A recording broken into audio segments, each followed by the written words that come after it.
Não, então, televisão, né? Primeiro, é claro, é aquele aparelho que a gente tem na sala. Não é pouco, não. Se a gente imaginar que a gente tem um aparelho de imagens que vem de outros lugares, na sala de estar, nos quartos, na vida íntima das pessoas, já é algo bastante significativo. Eu sempre tenho vontade de sentir a experiência das primeiras pessoas que tiveram isso. É tão significativa quanto a experiência das primeiras pessoas que viram um filme. É uma experiência maluca, né? Você tem uma imagens que vêm de outros lugares na sua sala disponíveis. Acho que a gente tem que recuperar esse prazer, essa magia mesmo que a televisão tem. Mas ela não é só um aparelho, eu acho que ela também é uma forma de expressão artística. É uma arte mesmo. Assim como tem dança, tem teatro, tem cinema, tem TV. Muita gente pensa que a TV é apenas uma transmissora de outras artes. Eu acredito que não. Ela é uma arte em si, ela tem uma linguagem própria, ela tem uma especificidade própria, ela tem um meio em si que tem algo específico, que é só dela, tem algo que ela faz melhor que os outros. É claro que você pode também no cinema passar TV, como você pode passar na internet TV, como você pode passar na internet no celular. Então, você pode misturar as mídias, mas cada mídia faz algo melhor que as outras. Tem coisas que o teatro faz melhor, tem coisas que a TV faz melhor. Eu acho que se a gente quer melhorar a nossa TV, a gente tem que buscar o que ela faz melhor mesmo, qual que é a sua especificidade, qual que é a sua característica própria, que é só dela, que ela supera o cinema, que ela supera o teatro, que ela supera qualquer outra arte. Ela tem uma linguagem própria, e essa linguagem própria você percebe ela quando você pega, tipo, outro dia eu mostrei no celular para minha mãe um programa de TV, que na época tinha um software lá que transmitia programa de TV. E ela na hora falou, ó, TV. Ela sabia que era TV, mesmo estando no celular. Então, assim como você, quando joga videogame na TV, você está jogando videogame na TV, você sabe que aquilo é o quê? É videogame, não é TV. Você está usando a TV para jogar videogame. Então, a TV, ela não vai acabar com as novas mídias, ela vai simplesmente achar novas janelas, porque ela não vai acabar porque ela não é um aparelho. Você pode até usar a TV no seu computador. A TV não é só um aparelho de TV. Ela é uma linguagem. E essa linguagem existia antes da TV, existe depois da TV. É uma linguagem que prospera, que vai ter em qualquer mídia que você tiver. Então você vai poder assistir, simplesmente vai multiplicar as janelas aonde a televisão é exibida. Como é que a gente pode definir essa linguagem? Mas ela é, por exemplo, em comparação ao cinema, ela é mais interativa. Muito mais interativa que o cinema. Sempre foi interativa. Ela é mais lúdica, ela é ao vivo, por exemplo. A TV tem uma característica que o cinema nunca é ao vivo. A TV pode ser ao vivo. Esse ao vivo é um específico televisivo. A TV de todas as artes, assim, que a gente começa a comparar artes, assim, a arte que ela mais se aparenta é o circo. O circo é uma arte maravilhosa, que trabalha com coisas muito parecidas com a televisão, trabalha com espetáculo, trabalha com grotesco, trabalha com apresentadores, trabalha com a ideia de brincadeira, de lúdico, trabalha também com melodramas, o circo tinha melodramas. Então a TV realmente é a tradução do circo popular, que é uma arte popular, para dentro da mídia eletrônica, para dentro da nossa casa. Então, serve uma pergunta sempre forte, né? Serve, né? O que você usa, né? É legal pensar isso, né? Que também é eletrodoméstico, né? Tem geladeira, serve para gelar. Mas a TV serve para quê? Eu acho que você tem que sentir o que a gente faz mesmo com ela, né? Para mim, eu acho que eu lembro muito, eu gosto muito de TV, eu assisto muito TV. E ela serve para me entreter mesmo, tenho que admitir. Ela serve para eu descansar, serve para eu ver coisas. Quando ela me diverte, é quando eu vejo coisas que eu não esperava ver nela. Ela me mostra coisas. Eu acho que também ela me ajuda a sonhar, como qualquer arte, né? A arte ajuda a gente a sonhar. Sonhar, ver coisas loucas. Ela também serve para informar. Eu uso ela para me informar umas coisas. Não é uma coisa que eu faço, mas realmente ela tem essa função. As pessoas falam de janela do mundo e tal, mas é uma das funções. Essa função de entreter é uma função muito importante e muito desprezada. Eu não sei por que a gente despreza tanto o entretenimento. Eu não entendia isso, essa mania de tratar o entretenimento como se fosse algo menor. O entretenimento, se fosse um oráculo, eu diria assim, se você diga como se diverte, eu te direi quem é essa, porque o jeito como você se diverte, que você se diverte, o que significa se divertir para você, aonde você se brinca, é aonde define a sua identidade. Você define os egos das pessoas, as pessoas se autodefinem, elas constroem a sua identidade pela brincadeira. Isso tem livros sobre isso, não estou inventando aqui. Então, a TV é um lugar onde a gente brinca, onde a gente vê pessoas brincando, onde a gente joga, onde a gente vê com eles, e a gente se diverte, e a gente sonha, e por isso que ela é fundamental, por isso que é um processo cultural fundamental, e por isso que se ela for rebaixada, se a brincadeira ficar apenas nas partes baixas, eu diria assim, na baixaria, uma coisa mais precária, você perde a chance de brincar de forma que leve, de forma que te transforme num ser humano melhor. Mas ela tem esse potencial. Como ela é uma coisa que a gente usa para brincar em casa, ela tem esse potencial. Então, eu acho que a gente tem que recuperar isso com essa clareza, com essa vontade de que ela sirva para isso, que ela é melhor nisso, para ser da aula, por exemplo, tem coisas melhores para dar aula. A TV ela é pior do que um professor para dar aula, mas ela é melhor do que um professor para a gente se divertir, para ver programas, para entrar em contato com outras pessoas. Então, acho que a gente devia focar no que ela é melhor que todas as mídias e enfatizar isso.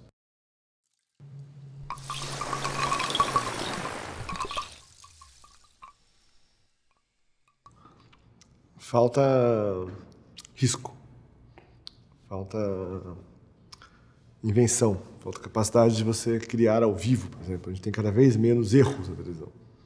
Os erros, a TV que nos meus sonhos teria muito mais erros. Teria pessoas errando, pessoas cometendo coisas que não acontecem naturalmente. A TV tem muito isso, tem uma característica da TV, que nos anos 50 era assim. Isso é maravilhoso na TV. Quando ela surgiu, tinha essa vitalidade de você ver as pessoas criando ao vivo, criando ali. Esse risco também é tanto para ao vivo, quanto é o risco de você lançar um produto novo, você lançar um autor novo, você lançar um conteúdo de uma linguagem diferente, você testar novos públicos, você arriscar, você inovar. A TV, como ela virou um negócio muito bem sucedido por méritos dos nossos artistas, ela virou um negócio tão bem sucedido que ela parou. É muito comum isso, né? Mas ela não pode parar.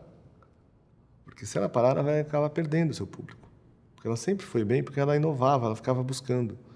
E o que me assusta mais é que, mais estranho que pareça, a TV mais hegemônica é a que mais inova ainda. A hegemônica podia até inovar, né? Se é hegemônico, por que eu vou inovar? Eu estou ganhando e tal. Mas ainda é que mais inova, porque ainda tem uma inteligência. Mas as outras TVs menores inovam muito pouco, buscam muito pouco inovação.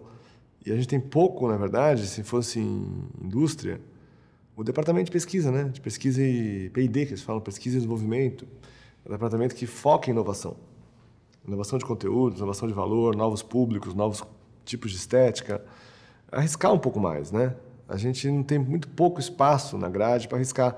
Só você vê a troca de Star System, é um desespero o Star System. Não pode lançar um Star System, eles ficam trocando de canal e ganhando salários absurdos, desproporcionais ao que é necessário, porque tem pouca coragem de arriscar em novas pessoas, né? A gente se repete muito, se copia muito a TV. Um canal que está com, você pega de domingo, assim, o canal está com 1 ponto, traço, e está fazendo uma programação que é cópia do canal que está com 40. Meu, você está com traço, faz outra coisa, cara. Só está com traço mesmo, vai perder o quê?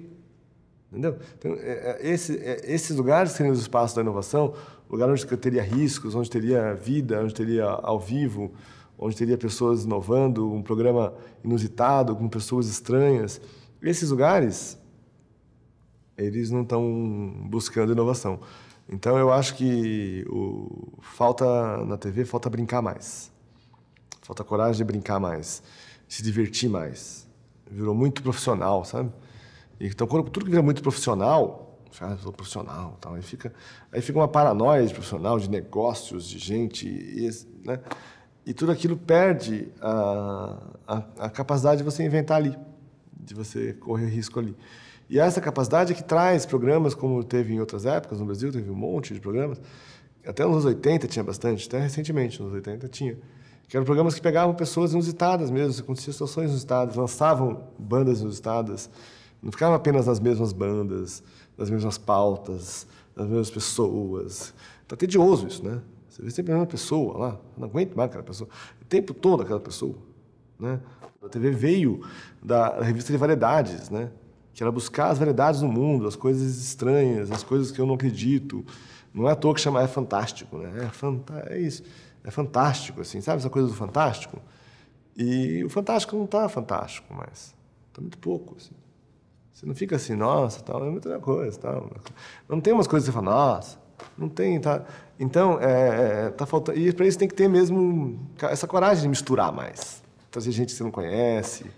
Tem que ter essa coragem de se abrir para coisas não tão profissionais, de ter essa experimentação mesmo ao vivo. Mas tudo isso é engraçado que parece que é um negócio não mercadológico, mas é mercadológico, porque isso é o que a gente chama em qualquer outra indústria de pesquisa e desenvolvimento, que é onde você pode usar essa criatividade, esse risco, como pesquisa e desenvolvimento de produtos novos, que é o que vão bombar mesmo. O que vai bombar mesmo é isso aí. O que vai arrasar mesmo é isso aí. Entendeu? Você pode, num canal pequeno, você pode fazer um produto que começa pequeno e arrasa, e ganha todos a cultura brasileira, o povo brasileiro. Você pode, mas aí você tem que correr riscos, né?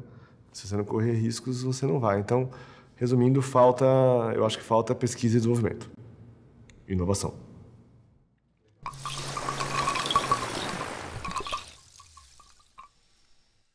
Eu gosto de coisa parada, muito parada, marasmo, assim. Muito marasmo, sabe? Marasmo. Por exemplo, esses documentários, assim, sabe? Documentários. Eu acho muito chato. Eu não tenho paciência. Aqueles documentários educativos, Discovery, aquelas coisas assim. Tem hora que até me interessa um pouco, mas é chato demais, assim, não consigo assistir. Fico assistindo. Alguns eu gosto quando é mais. É o contrário, eu gosto do que as pessoas não gostam, eu gosto quando é mais apelativo. Quando é mais apelativo, eu gosto mais. Sabe, sinto falta aqueles comentários mais. Quando tem a pegada, tem uns que tem mais pegada, meio docudrama, aí eu já gosto. Eu não gosto quando fica, sabe, History Channel, falando, acontece isso, acontece aquilo, não sei o quê, aquelas coisas, eu não consigo assistir. Então não sei nem se eu odeio, mas realmente eu desligo completamente, eu tô pensando em outra coisa, troco de canal, não consigo ficar assistindo aquilo. Não chegou a odiar, porque eu não assisto. Mas eu percebo que não é uma coisa que eu consigo assistir. Também não gosto muito. Todas essas coisas meio. Eu não gosto de nada muito. Nada com muita agitação. Eu gosto de coisa mais agitada. Entendeu? Gente conversando. Eu gosto. Por exemplo, o Provocações eu adoro. Do Bujan, eu nem entendo o que ele está falando, mas eu gosto porque tem gente conversando rápido, assim. E eu gosto daquilo, daquela energia ao vivo, acontecendo, parece ao vivo. Aquilo eu gosto. Quando é parado, eu não gosto. Eu não gosto de coisa institucional. Institucional, sabe? Coisa meio. Eu não gosto daquelas coisas que ficam, sabe? Eu tenho que transmitir uma ópera porque ópera é uma coisa importante. Isso me dá uma preguiça imensa. Eu não tenho paciência. Eu adoro, posso ver uma ópera, mas a TV, se eu usar. Não tem uma criação televisiva naquilo, sabe? Isso me incomoda às vezes. Você percebe que não tem uma criação televisiva? É uma ópera, máximo é uma boa ópera. Mas eu não vou, eu prefiro uma ópera, entendeu? Eu quero a televisão tendo criação televisiva. Eu não quero ela. Não gosto quando ela está simplesmente servindo para outra arte supostamente melhor que ela. Eu acho chato. Eu acho que ela é uma arte, sim, tem que fazer a televisão mesmo. E às vezes dá. Tem uma série de música clássica maravilhosa sobre um violoncelista que chama Yo-Yo Ma. Maravilhosa, porque usa todos os recursos televisivos, assim. E aí fica lindo, maravilhoso, adorei. Mas se ela fica só de ser, sabe assim, ela fica a serviço de uma outra arte, assim, uma outra expressão, ela fica institucional, tem que passar coisas, o serviço de educação também, quando fica muito assim, sabe? Eu estou servindo para passar conteúdos, isso é chato, porque eu não vejo televisão ali, eu vejo uma pessoa tentando falar de uma outra coisa com uma mídia errada, assim. Ou seja, em geral, eu acho chato. Mais próximo de odeia, para mim, é esses programas de tipo da Atena mesmo, né? Que ficam o tempo todo enchendo o saco. Então, eu falo que eu gosto de dramatização, mas eu gosto quando tem contexto. Quando fica naquele negócio, não está acontecendo nada, e o cara gritando na televisão, meu Deus, vai acontecer um crime e tal, um crime e xingando as pessoas, né? Aquela energia de ficar falando mal, dando uma de eu sou gostoso e tal.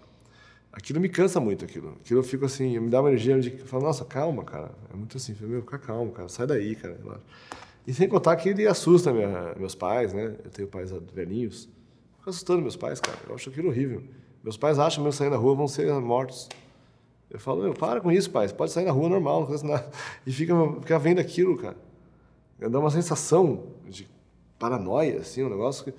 Então, aquilo eu percebo que me faz mal também. Aquilo, acho que aquilo, sim, eu tento trocar, odeio mesmo. Tem razão. Odeio, tiro assim, falar, meu, sai daí, cara, sai daí, para com isso. Para de assustar as pessoas, para de fazer terrorismo psicológico. Para com isso, porque isso eu acho excessivo, sabe?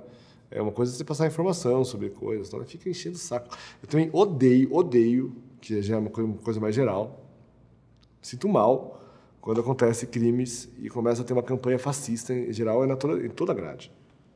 Em geral, é toda a grade. Né? Aí o Datena, nem se fala.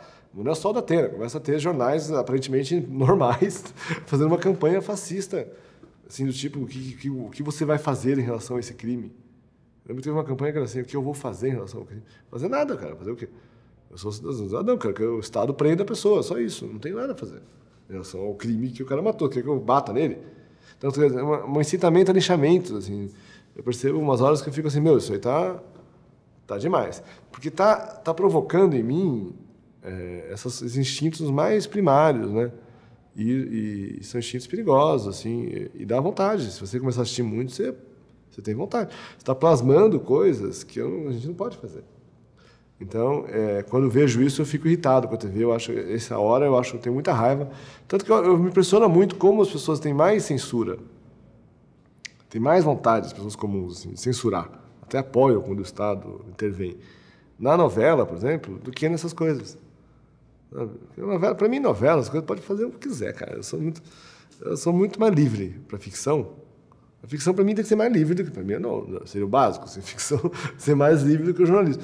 O jornalismo faz umas coisas horríveis, assim, de campanhas, e passa às 6 da tarde. Incentiva a violência, e ninguém toca no assunto. Ninguém tá achando normal, tal. Não, aquilo eu acho... Eu me preocuparia, mas de toda forma, eu me preocuparia, só isso. Não sou, mesmo assim, mesmo odiando, como eu falei, não sou a favor de nenhum tipo de censura, controle contra eles. Não sou a favor. Eu só vou odiar, vou ficar falando aqui que eu odeio o resto da vida. E quem gosta, prometeu. Não sou a favor. Mesma coisa que eu odeio. Espero que também não seja a favor quando odiarem as coisas que eu gosto. Porque senão não dá. Se quem quer assistir, tudo bem também. Fazer o quê?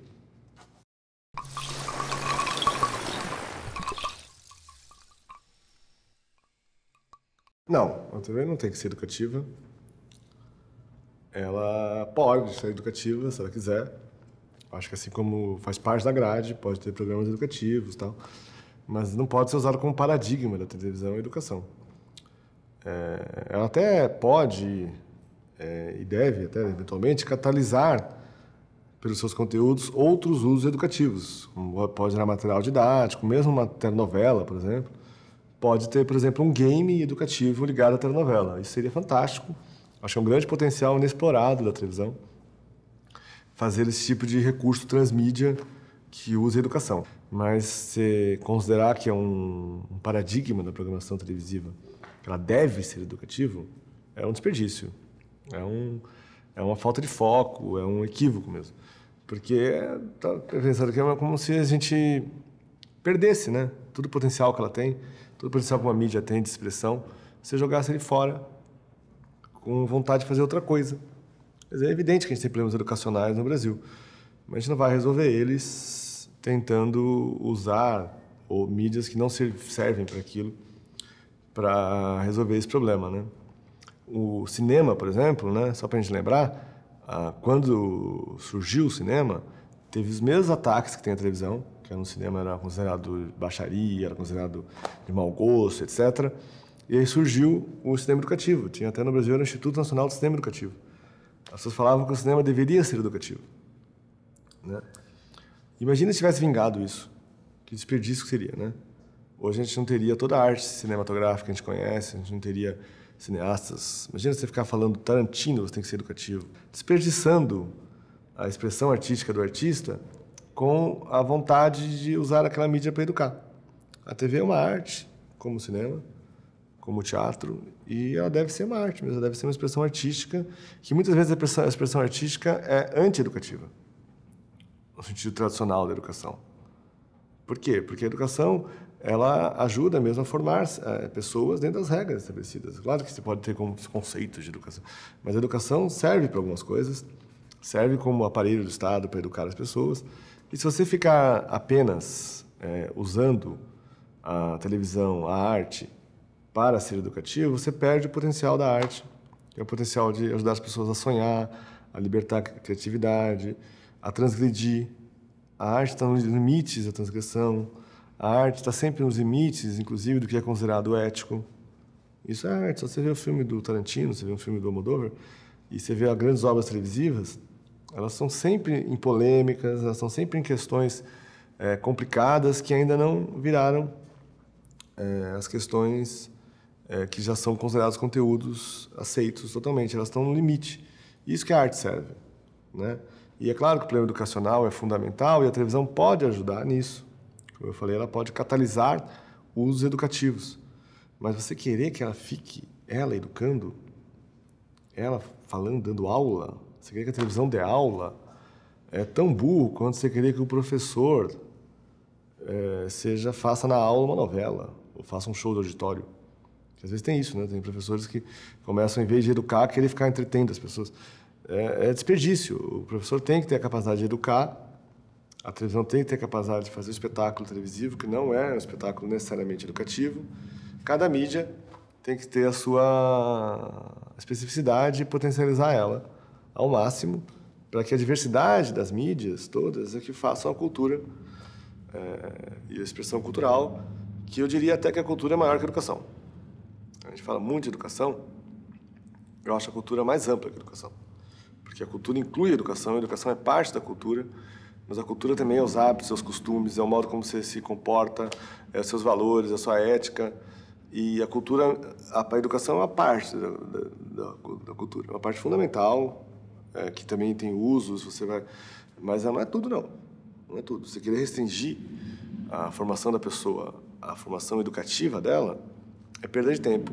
E aí vai ter gente que vai ficar falando que o conceito de educação, o novo conceito, que conteúdo educativo, qualquer conteúdo educativo, bem, se qualquer conteúdo educativo, se tudo é educativo, tudo bem, ser educativa também, a TV. Você acha que o programa do Ratinho é educativo? Então tá bom, então pode ser educativo, também não sou contra. Acho ótimo daí. Mas aí você não está falando nada, né? Você fala que tudo é educativo, nada é educativo. É uma noção que não tem muito sentido você discutir isso. Eu estou falando educativo mesmo. Quando as pessoas estão falando educativo, eu estou falando educativo mesmo. A gente sabe que é educativo. Não adianta fingir que não sabe, sabe? No máximo, os melhores momentos do telecurso, o Mundo de Bickman, um programinha, mas é isso. São programas educativos, a gente sabe que é educativo. Estamos preocupados em passar conteúdos. Educativo é você se preocupar em parar a história para ensinar a escovar os dentes. Isso é educativo, a gente sabe disso. Eu acho legal, tem horas que dá para fazer, mas você não pode considerar isso como um paradigma. Você não pode ficar travando a criatividade, travando a criação das pessoas com a mania de querer que aquele conteúdo sirva para passar os padrões educativos, né? Acho que você não pode, você tem que entender mesmo a função da cultura, a função da arte, e não desprezar isso, valorizar a arte, valorizar a cultura ao máximo, não cair em preconceitos, porque existem preconceitos mesmo. As mídias populares, como a televisão, em outra época foi o cinema, antes era o teatro de rua, o stand-up, todas as mídias populares que o povo gosta sempre foram perseguidas pela elite cultural, que achavam que elas estavam fora de controle, que elas estavam defendendo valores estranhos, e eles sempre atacavam essas mídias populares argumentando que elas deveriam ser educativas, que eles estavam dizendo que elas deveriam passar os valores que eles escolheram. Sempre foi isso. Então tem que ficar atento, porque às vezes o discurso educativo parece muito legal, todo mundo a favor da educação, mas às vezes você está a serviço, você que defende isso, que está achando que é legal, você pode estar a serviço da defesa de uma ideologia que você nem entendeu diretamente qual que é, que é a ideologia da elite cultural hegemônica que quer impor seus valores para as outras pessoas, porque acha que elas estão fora de controle. Eu quero que as pessoas fiquem fora de controle. É importante, a arte ajuda as pessoas a ficarem fora de controle, isso é legal. A gente quer que as pessoas criem, que elas inventem mundos paralelos, que elas transgridam, que de repente elas nem se educaram completamente na escrita e já conseguem criar algo oral e superaram o cara. Elas têm cultura oral, a gente sabe que o Brasil tem culturas orais maravilhosas, tem intelectuais populares que superam os intelectuais acadêmicos. Então, é muito mais maluco a cultura popular do que a gente ficar agora querendo impor que o entretenimento das pessoas sirva para educar valores que meia dúzia de pessoas escolheu aqui no governo, ou no Estado, ou na universidade. Vamos lá, gente, vamos deixar a criatividade do nosso povo aflorar, e a televisão tem esse potencial e temos que buscar isso.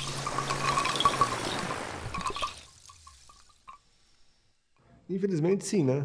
E, na verdade, não é nem do Ibope. O Ibope é um instituto de pesquisa, né? Que, na verdade, faz vários tipos de pesquisa.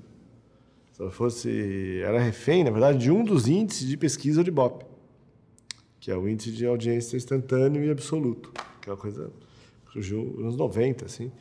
Não é nem tão antigo, mas aquele índice de medida acabou engessando a televisão. É engraçado, porque as pessoas ficaram uma cara paranoia, né? Tipo, meu Deus, tá dando 14, agora deu 13. E o jornal só fala disso também. Eu acho engraçado que a imprensa só fala disso. Só fala de se caiu para 14, para 13 e tal. E aquilo, na verdade, nem comercialmente falando, é a única medida. Não vou nem falar da função social da TV, da função da democracia, nem falando disso. Faz de conta que não tem. Não vou falar de comércio. Nem comercialmente falando é a única medida. Tanto que tem programas que dão alto índice de audiência e não tem anunciantes. Né? Por quê? Porque são programas que o anunciante não quer vincular a sua imagem. Então, essa medida, que é os pontos de Ibope, que as pessoas falam tanto, né? A medição de Ibope, essa medida, nem comercialmente falando, é a única medida. Porque, comercialmente falando, você tem que analisar o segmento do público, você tem que analisar, por exemplo, a faixa etária do público, você vai analisar se é mulher ou homem, todas essas medidas, a marca mesmo, você tem uma identidade daquele programa, qual a sua marca.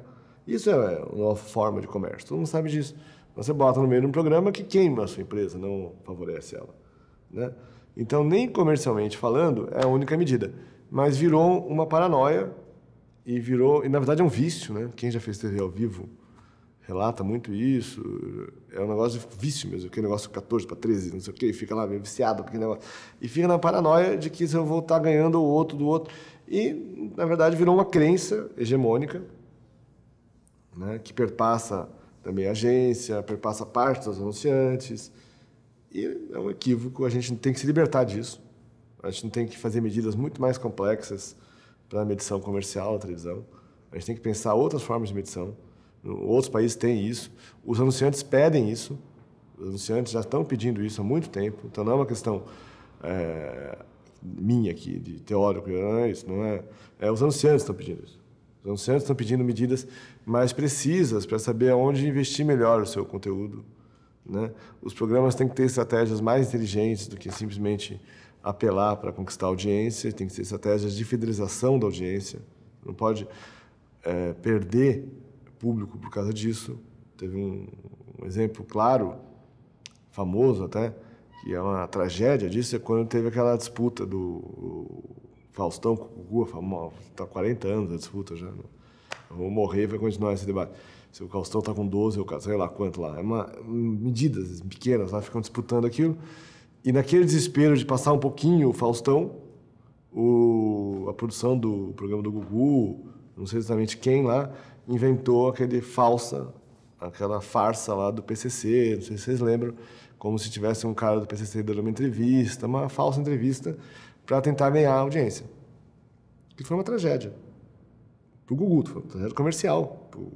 Ele perdeu anunciantes, porque ele perdeu a coisa mais importante que ele tinha.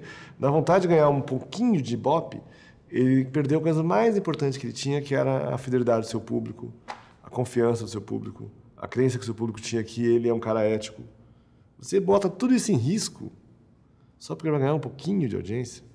Tem um negócio, gente, que o público até pode assistir você naquele dia, às vezes, mas ele vai te desprezar como uma... Sabe? Você vai porque as pessoas odeiam gente que quer se vender. Odeiam. É muito ruim. Você pode ver com suas relações pessoais. Se alguém fica o tempo tentando se vender para você, tentando apelar para te conquistar, você vai achar a pessoa medíocre. Então, você pode até ganhar a atenção imediata das pessoas, mas você está perdendo a fidelidade daquela pessoa, de verdade. Você está perdendo a relação que você tem com ela. Então, se a TV não entender isso, ela continuar desesperada atrás desse índice apenas, e não entender que ela tem que manter a qualidade, tem que manter a ética da sua comunicação com o público, tem que manter a fidelidade do seu público, comercialmente falando, se ela não entender isso, ela corre o risco de afastar as pessoas vão se cansando de tanta apelação. sabe? Tanta briguinha para ver se quem ganha, quem me ganha. Você fala, sabe, duas mulheres se brigando, você fala, que duas loucas gritando comigo? Parece isso, sabe? Assim, duas malucas se batendo por causa que você é o público. Você despreza aquilo. O público começa a desprezar aquilo. E é o que está acontecendo. O que está acontecendo. Tem um monte de debate, o público começa a falar, gente, que papo chato. E começa a procurar outras coisas, outras mídias, outras saídas, pessoas que não ficam assim. Pessoas que realmente fazem o que tem que fazer, como a televisão sempre foi. Fazer com sinceridade o que tem que fazer, entreter as pessoas de verdade, sem esse desespero completo do Ibope. Eu acho que a gente, hoje, infelizmente, é refém, mas temos que se libertar disso.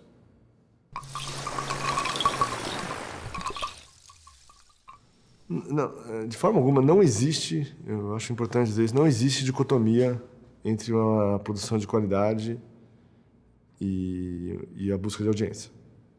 Não existe. Quem acredita nisso, acredita nisso porque é elitista, porque acha que o povo é burro, começa esse tipo de papo. Ah, na verdade, o povo é retardado, então qualquer coisa de qualidade afasta a audiência. Isso é mentira, isso é preconceito cultural. Tem artistas que faz isso mesmo, faz essas produções rebuscadas, assim, e aí tem baixa audiência, e as pessoas acreditam que a baixa audiência é a prova da qualidade da obra. Né? Não necessariamente. Às vezes a baixa audiência prova que a obra é ruim mesmo. Né? Acontece também. Então, baixa audiência não é prova de qualidade de obra, e é claro que a alta audiência também não é prova. A coisa é mais complexa, mas o fato, se você olhar mesmo na história da TV, por exemplo, as maiores novelas, as melhores novelas, são as que deram mais audiência. Aqui para dar 15 exemplos, o mais famoso é o Roque Santeiro, que deu picos completos de audiência, é uma novela fantástica. Então não foram as piores novelas que deram mais audiência, foram as melhores novelas. Tá? E isso acontece com outras linguagens também. Então não é verdade a crença de que se você fizer algo de qualidade, você não vai ter audiência. A gente tem que romper com isso. Né? Você pode, o que acontece, na verdade, que como voltando ao assunto da pesquisa e inovação, a gente tem pouca pesquisa e inovação, pouco P&D, às vezes a gente não percebe que um produto, você pega nos Estados Unidos, eles medem o que eles chamam de audiência afetiva. A medição mesmo de audiência. Uma medição que pega, por exemplo, o índice de fãs do produto. Que produtos inovadores, às vezes, demoram um pouco para virar na grade. Não é que já chega, já arrasa. Ele demora um pouquinho, demora um ano. É um pouquinho, né? Não é muito um ano. Mas você tem que, às vezes, investir nele para depois ele virar um hit que vai arrasar o quarteirão, que vai ser o maior sucesso da história da TV. O caso do Seinfeld, por exemplo, é um caso desse. Que é uma série que demorou 3 anos, só na terceira temporada ela viabilizou. Mas as pessoas medem o índice de fãs, porque os fãs, se ela tem muitos fãs, aquela série pode ser que depois elas arrasem, pode ser que dê certo na terceira temporada, na segunda, na quarta. Então, são medidas mais sofisticadas, mas são as medidas que medem, antecipam o desejo do público. Né? Porque você não pode ficar apenas... Isso quando a Globo surgiu era assim também. Ela antecipava o desejo do público. Tinha um pesquisador chamado Romero, que era chamado Bruxo, que ele justamente fazia isso, ele fazia pesquisas do que não tem na grade, do que as pessoas ainda não viram. Não só pesquisa do que está passando. Está passando, gosta, não gosta, gosta. Não é só isso. O que não tem ainda. Porque o mais legal é você achar o que não tem. Né? Claro que você pode tentar competir com o Faustão, mas, poxa, o Faustão já está lá. Então, de repente você inventa uma coisa que não tem. E aquela coisa que não tem é uma tendência de crescimento que vai, depois, quem sabe, superar até. Ou ganhar uma parcela grande de mercado. Então, essa é a pesquisa de raciocínio de inovação. E a Globo, quando surgiu, tinha essa pesquisa. Essas pesquisas de demandas ainda não preenchidas pela televisão. Demandas de público, demandas de estéticas, demandas de gosto. Agora não tem mais. A gente só ficou na pesquisa. Tá bom, né? Então, é a hora da gente realmente investir nesse tipo de pesquisa, que são pesquisas muito mais qualificadas e muito mais... que possibilitam inovação, possibilitam o surgimento novo e possibilitam coisas que sejam, ao mesmo tempo, inovadoras, transformem o nosso país, transformem a nossa TV e, ao mesmo tempo, deem dinheiro. Sejam coisas comerciais, comercialmente bem-sucedidas, que é legal, é importante ser comercialmente bem-sucedido. Né? Afinal de contas, estamos numa economia assim que funciona e é ótimo isso. E, graças a Deus, são indústrias, tem que ser um trabalho de ponta no mundo todo, queremos exportar nossos produtos, porque a nossa televisão tem potencial de exportar nossos produtos para fora, então nós queremos que dê certo. E ela pode ser tudo isso ao mesmo tempo. Mas para isso a gente tem que profissionalizar. mais do que não profissionalizar. Tem que profissionalizar. Profissionalizar a pesquisa, fazer pesquisa realmente de ponta, não ficar preso a ideologias que, na verdade, só querem estagnar, que esse debate tudo, na verdade, é uma ideologia que quer falar assim, olha, o que dá certo é isso mesmo e não tem outro jeito, isso aqui dá dinheiro. E aí o pessoal que quer fazer coisa nova cai num papinho como se ele fosse o mané que não quer ganhar dinheiro. Por quê? Não, a gente quer fazer coisa nova e quer ganhar dinheiro. Vamos deixar claro isso. Entendeu? Não é eu sou contra o dinheiro, o outro a favor. Não, todo mundo quer ganhar dinheiro. Isso é bom país. Se você não quer para você, pelo menos dá para o país. Gera emprego, pelo menos. Entendeu? Você tem que estar nesse raciocínio. Então, e a coisa nova também possibilita isso. Ao contrário, possibilita mais. Porque o novo não vai atrapalhar o outro. Né? Porque quem já está dando certo vai continuar. O novo vai só surgir outras coisas. Né? Tem uma teoria que chama Oceano Azul, que eu adoro, que fala assim, que é o conceito seguinte: se você cria um produto que tem concorrente, é porque o produto é errado. O certo é você criar um produto que não tem concorrente. E ele fica ensinando você a sair do mar vermelho, da concorrência sangrenta, e devastar os vastos oceanos azuis, que são outros públicos, outras estéticas, outras pessoas. E a TV tem vastos oceanos azuis a serem devastados. Assim. Vastas parcelas da população que não estão na TV. Ou que estão pouco. Que já está cansada. Jovens, por exemplo. Jovem, fica vendo TV paga, fica vendo TV conteúdo americano, fica entrando na internet. Por quê? Vamos ganhar essa gente para a nossa cultura. Vamos ganhar. Vamos conquistar. Né? Pessoas do interior. Vastos públicos ainda a serem devastados. Assim, pessoas que a gente pode conquistar, para trazer para a nossa TV. Trazer, porque a gente pode conquistar. Vamos buscar essas coisas. E a inovação é que traz isso. Conquistar novos públicos, novas pessoas.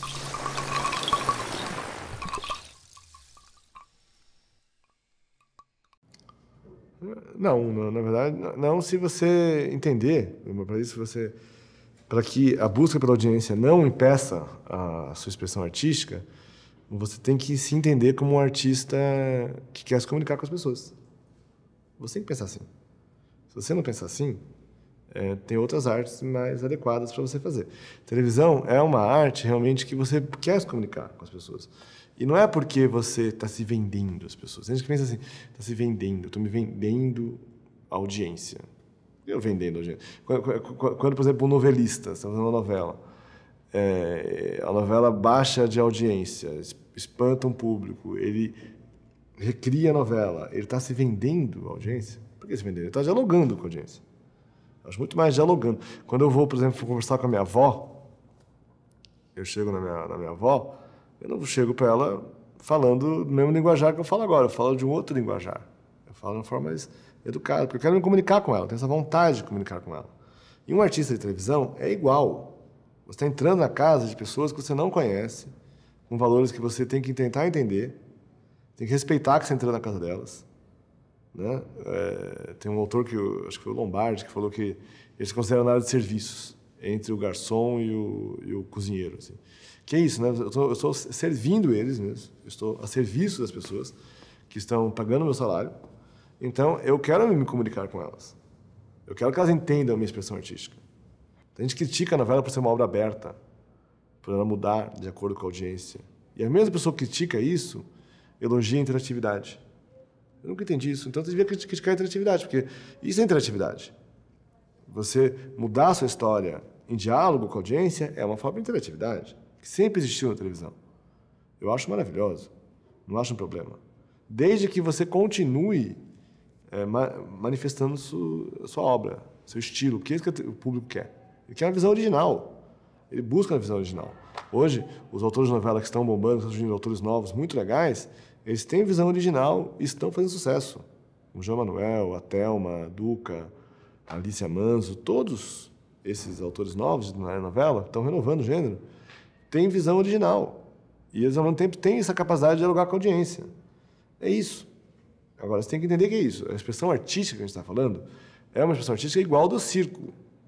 Igual ao do circo. Você está fazendo expressão artística, mas se o público começa a baixar a cabeça, começa a entediar, você põe outra atração.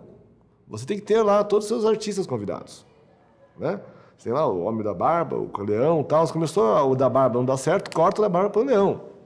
Sacou? Isso é expressão artística. É uma forma de expressão artística. Uma expressão artística desse tipo. Não é um artista sozinho que fica em casa reclamando e bolando coisa. É um artista que gosta de se comunicar. Então, se você é um artista que gosta de se comunicar, é um lugar ótimo a televisão. Mas se você não quer isso, também não é um lugar. Então, você tem que parar com essa idealização de uma suposta arte que não tem cliente. Isso é mentira. Todas as artes coletivas tinham cliente. Catedral, por exemplo, tinha cliente. Era o Papa. Super difícil fazer aquele cliente. Um cliente super exigente, com várias ideias concretas. E mesmo assim, o Michelangelo foi lá e arrasou. Fez uma obra maravilhosa. Mesmo com aquele cliente super complicado que ele tinha, ele conseguiu se expressar de forma maravilhosa. E a gente é igual. A gente tem clientes mesmo, quem faz televisão, que é o público, que é o anunciante, que é o dono da emissora, tem os clientes. E nós temos que conseguir, mesmo assim, se expressar artisticamente, senão não dá certo. Só dá certo quando artistas juntos conseguem superar tudo isso e conseguem se expressar em diálogo com as pessoas que estão assistindo. E esse é o desafio e é isso que nós temos que buscar.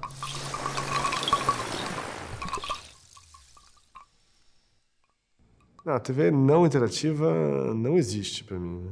A TV sempre foi interativa. Ela sempre foi interativa, desde o começo. Né? O que as pessoas estão falando agora é que agora tem algumas novas potencialidades da TV digital que potencializam a interatividade da televisão. Mas a televisão sempre, por exemplo, tinha cartas, tinha participação de calouros, né? Que são formas da pessoa, do público, entrar, concursos. Sempre foi a televisão. A interatividade da novela, que pela pesquisa quali, pela repercussão pública, você muda a história, que é uma interatividade isso. São formas de interatividade. Então, o que acontece é que as pessoas começam a achar que a interatividade da internet, que é diferente da interatividade da TV, vai virar em TV. Isso é uma bobagem. Não vai virar. Nunca virou. Se começar a achar realmente, por exemplo, na internet é 1 a 1. Você usa a internet 1 a 1. Você sozinho usa. A TV não. A graça da TV, não porque você não quer. Porque a graça da TV não é ser personalizada. A graça da TV é você ter mais gente assistindo. Seja na tua casa, seja depois para você conversar. Um exemplo, se você fizesse, cada um de nós, ver uma novela diferente, supondo que desse para fazer isso. Nunca é absurdo em termos de produção, né? Mas supondo que desse. Cada um viu uma história diferente. Tá? Eu vi uma história, você viu outra. Tá? Aí o que eu vou conversar com você? Eu vou conversar sobre o quê? Eu vi uma história, você viu outra. Para que serve? Né? Minha mãe, ela fala uma coisa que eu adoro, que ela fala que quem não vê TV não tem assunto. Eu adoro isso. Então ela vê novela mesmo quando ela não gosta, porque ela vai na padaria e conversa com a mãe, com a vizinha. Vai ter assunto. Não gostei, tá? Não gostou, mas já é assunto. E ela discute a questão ética da novela. Ela devia dar, porque aquele cara não devia dar, não sei o quê. Todas as coisas são assuntos. Assuntos. Tanto a novela, a mesma coisa do homem. Meu pai é com o jornal. É a novela do Silvio Serra, vai sair candidato, não vai, é uma novela. Aquilo. Então ele tem assunto. Agora, se cada um tiver uma notícia diferente, cada um vê uma coisa diferente, você não tem assunto. Então, as pessoas falam da interatividade da internet como se fosse um estágio avançado da interatividade, melhor do que o outro. Isso é uma bobajada, não tem sentido isso. É um meio só de interatividade. O jogo tem mais interatividade. Mas é outro meio. O cinema não tem interatividade. A literatura tem meio. Então, o cinema é porcaria porque não tem interatividade. A interatividade que a gente conhece na internet. O cinema é ruim. Não, o cinema não dá mais, vai acabar o cinema. Então, as pessoas têm uma mania de achar que a internet é melhor que a TV, porque elas acham que a internet é mais educativa e tal. E aí acham que a TV vai acabar com a internet. Não vai acabar a TV. Assim como o cinema não acabou quando surgiu a TV. Não vai acabar, não se preocupe. São outras formas de interatividade. Então, a interatividade que vai vingar na TV, que vai realmente funcionar na TV, é a interatividade que potencializa o que a TV já faz. O digital é isso. O digital, quando vai ao cinema, o que você viu digital no cinema? Você viu para potencializar o que o cinema já fazia. Então, por exemplo, a gente tem no cinema aquele som Dolby, que é um som digital, que dá o quê? Dá a sensação de imersão dentro do filme. Que é uma sensação que o cinema sempre buscou, antes de ter o digital. Ele buscava isso, o cinema. Então, a tecnologia digital ajudou o cinema a conquistar o que ele já buscava. Não inventou outra coisa. O cinema não virou internet. Você não vai no cinema lá, todo mundo fica tocando, a gente sai. Não faz isso, porque não teria cabimento. Tem que ver o mesmo filme. Não tem sentido isso. E a TV é igual, não tem sentido isso que eles estão falando. Nem precisa. Você não precisa de TV para isso, você entra na internet. Percebe? A convergência não é todas as mídias virar a internet. A internet é uma das mídias, a outra mídia é televisão, outra cinema, outra. Então, tem que parar com essa ideia de que a TV interativa vai ser algo parecido com a internet. É claro que vai ter um pouco mais de televenda, vai ter, como já tem, mas então a televenda vai ser pela internet. O voto do Big Brother, eventualmente, pode ser pela TV, apesar que pode ser mais fácil ser pelo celular. Pode ser mais fácil, porque você vai ter que inventar uma... Para quê? Precisa disso? Então, a convergência, a TV interativa, já existe, não necessariamente na TV. Era a convergência das mídias. Você pode votar pela internet. Percebe? Você tem que usar as outras mídias. É muito mais inteligente do que você tentar botar tudo na TV. E eu falo isso é importante porque a gente cometeu um erro estratégico no Brasil. Passamos anos com esse debate do padrão, e todo o debate era baseado na ideia do padrão da TV digital, qual que é o padrão e tal. E tinha uma ideia de fundo, é que a TV ia resolver o problema da educação brasileira, ia resolver o problema do acesso à internet. Quando as pessoas agora começam a usar a TV para acessar a internet. Inventaram um monte de coisa, perderam um tempão com isso.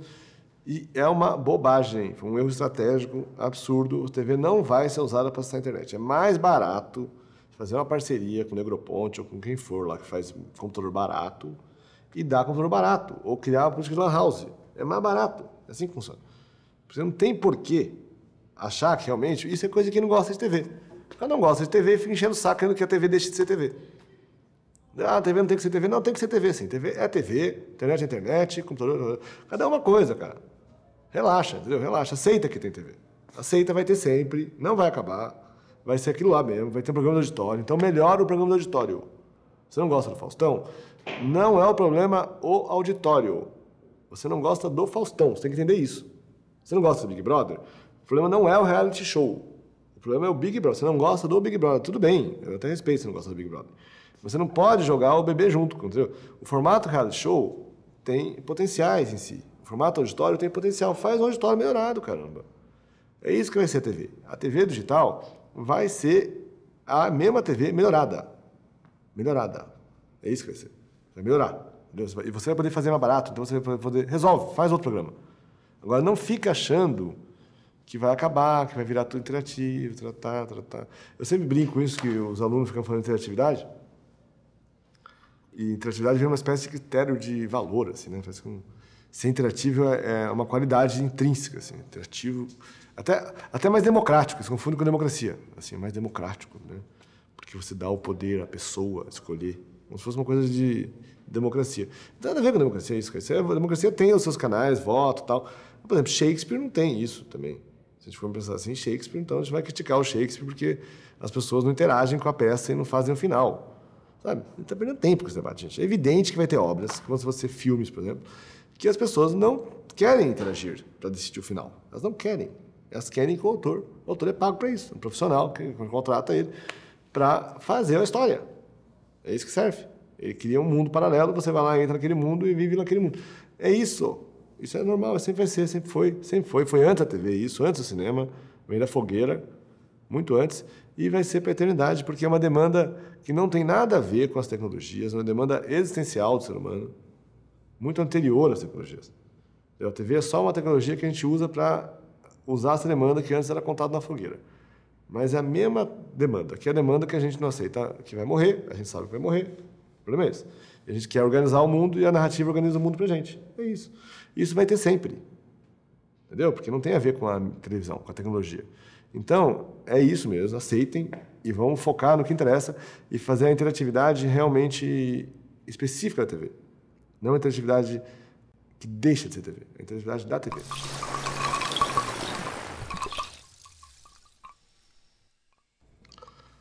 Não, a TV não vai acabar com a grade. Mas ela vai acabar com a obrigatoriedade das pessoas serem presas à grade. As pessoas não são mais presas à grade. Elas vão poder, no futuro que não é tão distante, gravar, baixar. Não precisa nem gravar necessariamente, pode simplesmente baixar, escolher o horário que vai assistir o seu programa. Então não vão ficar reféns da grade, como elas são hoje. Então a grade vai perder parte da sua força. Só que, na verdade, a grade ela tem um uso também, né? Primeiro assim, a TV ao vivo, a TV, eu acho que o futuro da TV, ela vai ser isso. Vai ser uma parte arquivo, que são os produtos que você gravou, que você baixa. Por exemplo, as séries que são lançadas, você vai baixando, são TVs tipicamente de arquivo, que você pode assistir a qualquer horário, apesar de que você vai querer assistir mais ou menos naquela semana, porque você quer conversar com as pessoas quando você se encontrar com elas, né? Tem essa função pública da televisão, você conversar. Então vai continuar tendo mais ou menos um período que você quer assistir, quando está na onda, né? Que nem cinema, tem lançamento e tal, tem que assistir na época que está lançando. Depois de muito tempo tem mais graça, você quer conversar. Então tem isso, em parte. Claro que vai ter muito mais possibilidade de arquivo e tal. E tem a TV ao vivo, que é todo o ambiente de TV ao vivo, que é uma coisa pouco debatida, às vezes pouco enfatizada, mas é um específico da TV, fundamental, e sim vai ter grade. Vai ter grade, com certeza. Né? E tem, por exemplo, canais locais, né? São canais que podem ser altamente criativos, que é uma TV mais próxima do rádio, uma TV que também dá serviço, entretenimento. São outros modelos de canal que tem que ser debatido, que são canais que eu acho que vão crescer com a TV digital. A TV digital vai crescer esse tipo de canal. Então tem um vasto espaço aí para empreendedores criarem canais que sejam ao contrário, sejam mais ao vivo, sejam mais conectados com o instante, sejam mais próximos das pessoas, sejam mais ali. E, em termos de espectador, eu gosto de TV ao vivo também. Eu gosto de grade. Não só ao vivo, grade, mas é legal às vezes. Por que é legal? É claro que se eu já sei a série que eu vou assistir, eu vou lá e assisto. Mas tem uma hora que você tem que zapear, né? Porque não tem nada mais gostoso do que você estar perdidinho, não saber direito o que vai pegar e descobrir alguma coisa, né? Então, o On Demand, basicamente, é a locadora. Não é locadora. Você está baixando filmes. Igual a locadora. Você paga locadora, tal, é isso. Eu estou falando de locadora de filmes, né? E as pessoas continuam indo na locadora. Elas podem até não ir na locadora, mas elas vão ter... Elas querem alguém para indicar para elas o filme. Elas querem saber o que o último filme está rolando. É isso que as pessoas querem saber. E elas também querem passear, ver as capas. Então, é claro, você vai ter momentos de olhar e também ter a degustação. Então, eu imagino que a grade, por exemplo, acaba ficando uma espécie de degustação. Está passando a coisa lá, tu pega no meio, tu fala, pô, esse negócio está legal, hein? Esse filme aqui está muito louco, estou achando legal. Opa, vou comprar. Pum. Pronto, entendeu? É uma degustação. É melhor do que na locadora, assim, mesmo ver a capa. Então, tem esses usos todos, né? E esse uso todo, eu acho que a TV tem um negócio que é lindo, que é um negócio de janela para o mundo, né? Recuperar esse negócio, que seria, assim, o inusitado, né? Que é muito pouco... Eu acho que a TV... Eu não estou tão satisfeito com a TV, porque ela tem me surpreendido pouco. Eu troco de 200 canal e não é possível. Não tem um canal que fala, nossa, o que é isso? Tudo eu sei mais ou menos o que é. Isso é muito da grade, né? Que você não sabe o que você quer. Porque você acreditar que não vai ter mais grade, é você acreditar que todas as pessoas sabem o que elas querem o tempo todo. Ah, eu quero assistir. As pessoas não sabem o que elas querem assistir. Eu sei às vezes, tem umas 3, 4 coisas que eu sei. Mas tem mais coisas que eu não sei. Eu quero o tempo todo ter coisas que eu não sei, senão não tem graça. Então, você saber as coisas que você não sabe também é importante. Então, a grade vai ter sempre esse papel de coisas que você descobre. Que aí, quando você gosta, você já vira um demand. Você já fideliza, já compra. Tal. Mas a grade tem esse papel e vai ser um papel que vai ter sempre.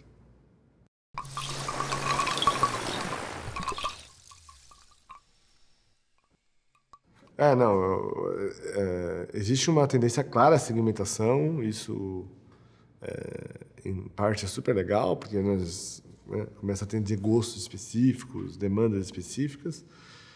Por outro lado, o genérico também tem seu papel, acho que tem que lembrar o papel do genérico.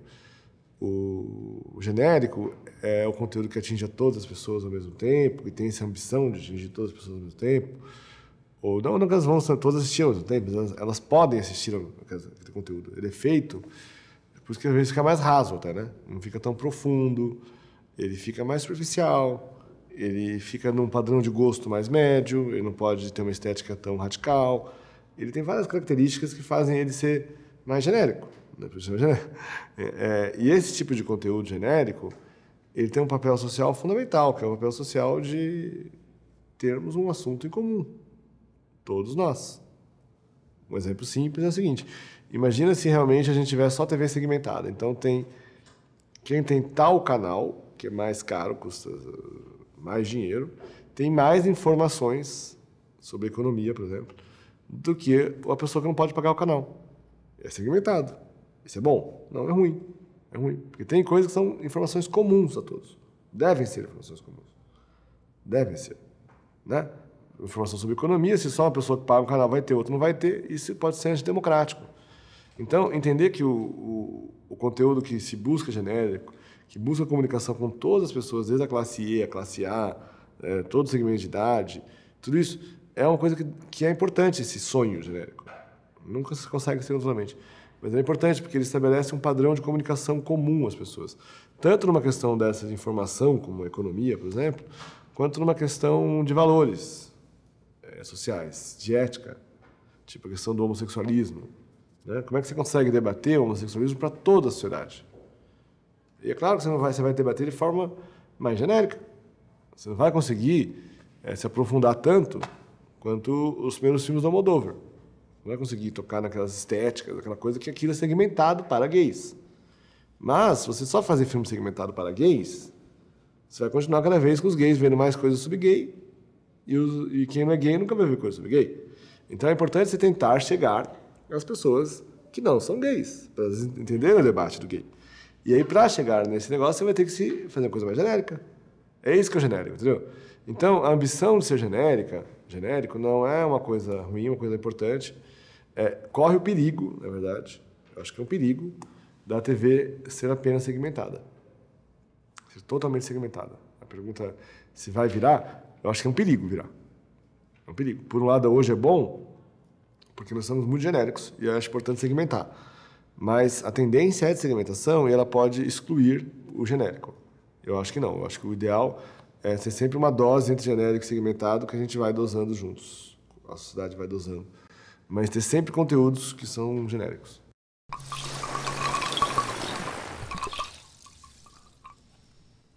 Não, então, a TV digital tem esse outro problema, né?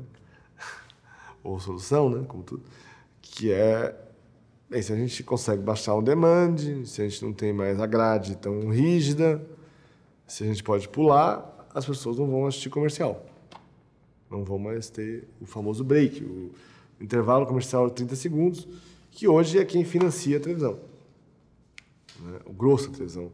Pelo menos a televisão, mesmo no Brasil, mesmo a televisão paga no Brasil, tem influência de importância o anúncio do break. Então, alguém tem que pagar a conta, né?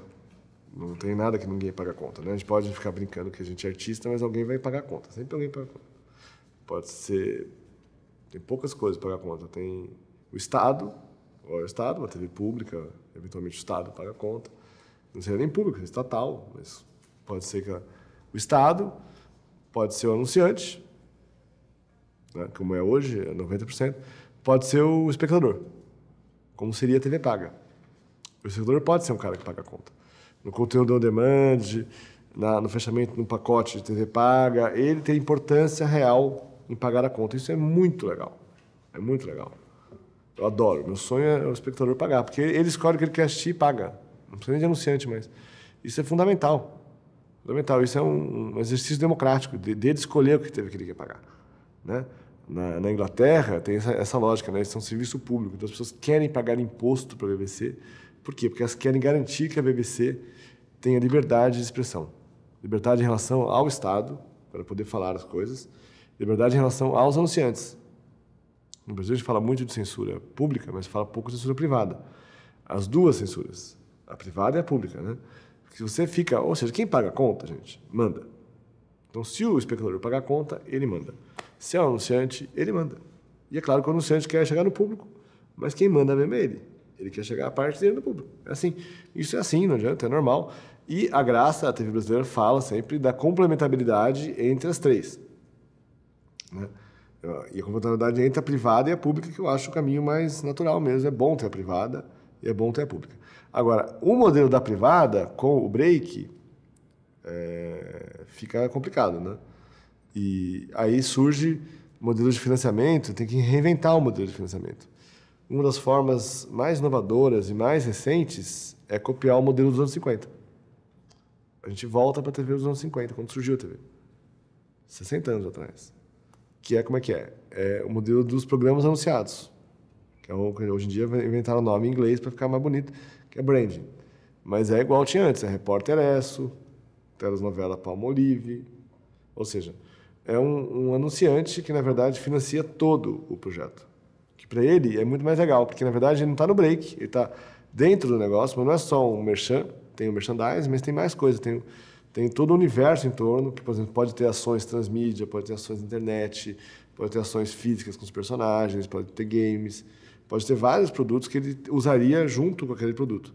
Então, ou a TV começa a sacar isso é mais difícil do que falar aqui, sacar isso é mudar o seu setor comercial, é inovar no comercial, inovar na criação artística. A criação artística já tem que ser assim, já tem que ser pensada assim. Ou ela inventa isso rápido, as empresas de televisão, ou elas não vão ter como financiar, porque elas não vão segurar esse modelo, né? Então, exige-se rápido isso. Então, eu acho que o futuro da TV, então, voltando, tem esses conteúdos branding, que são os conteúdos anunciados, tem um crescimento da importância do público pagante, que é maravilhoso, uma outra forma de pagar, que hoje em dia é desprezado, assim, e geralmente falam assim, nossa, a TV brasileira é uma vantagem, é gratuita, tal, é muito bom ela ser gratuita. Eu acho excelente ter uma TV gratuita disponível para todos, mas ela não é gratuita. Estamos falando gratuito, estamos dizendo assim, quem está pagando é o anunciante. Vamos ter claro as coisas. Então, se quem está pagando anunciante, eu acho legal ter uma TV paga para o anunciante, agradeço os anunciantes, são fantásticos, mas tem que ter uma TV que não é paga por eles, porque senão a gente não vai poder falar deles, né? E essa TV é tanto a TV pública, pode ser estatal, quanto a TV financiada por você mesmo, pelo cidadão. Você financia a TV porque você quer ter uma TV que não tenha vínculo, não tenha com ninguém. É tua. Então, é legal também, mas acho que a diversidade entre elas é que vai fazer. Eu acho que está tendo uma reforma no mercado e tem que agilizar a reforma, ser rápido, antes que a crise aconteça, e para isso tem que ter coragem de inovar. Inovar não só nos conteúdos, mas inovar nos modelos de negócio. Na verdade, são as duas coisas juntas, né? Um conteúdo inovador só existe se tiver um modelo de negócio inovador e vice-versa. O modelo de negócio inovador gera um conteúdo inovador. Esse é o ciclo e é isso que a gente tem que pensar dessa forma.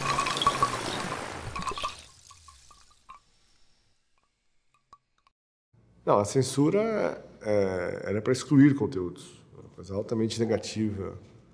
Ela impede isso com os conteúdos, né?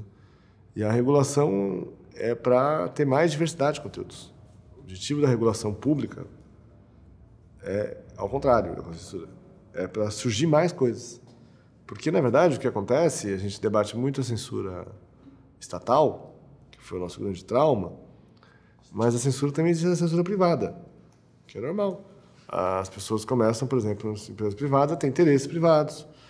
Não só interesses, ela começa a acreditar que aquilo, tipo de coisa, não dá certo, e aí ela não faz, ela só atende, como a gente fala com linha de ônibus, né? O cara só atende onde tem mais audiência, entendeu? Ele só faz aquilo, entendeu? E não atende os públicos segmentados. Isso é um mau serviço público. A regulação serve para regular o serviço público.